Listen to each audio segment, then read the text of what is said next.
ஆரம்பத்தில் உலகமே இல்லை. அப்போது கடவுள் வானத்தையும் பூமியையும் படைத்தார். ஒளி, கடல், மலை, மரங்கள், சூரியன், நிலா, மிருகங்கள் எல்லாவற்றையும் படைத்தார். பிறகு மண்ணால் ஒரு மனிதனை உருவாக்கினார். அவருக்கு ஆதாம் என்று பெயர் வைத்தார்.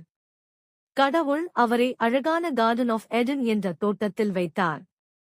அந்த தோட்டத்தில் எல்லா மரங்களும் இருந்தது. ஆனால் ஒரு மரம் மட்டும் விசேஷமானது, நன்மை தீமை அறியும் மரம். கடவுள் ஆதாமிடம் சொன்னார், இந்த தோட்டத்தில் உள்ள எல்லா கனிகளையும் சாப்பிடலாம்.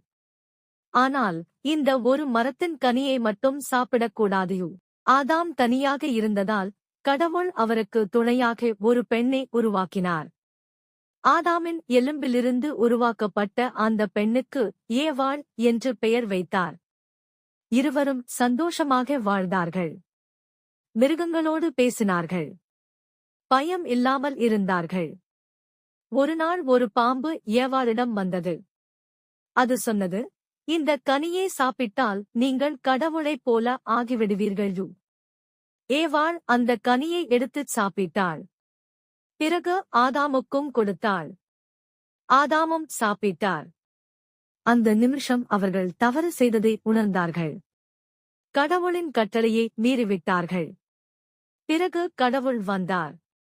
அவர்கள் ஒளிந்து கொண்டார்கள். கடவுள் நடந்ததை கேட்டார். அவர்கள் தவறு செய்ததால் கார்டன் ஆஃபில் இருந்து வெளியே அனுப்பப்பட்டார்.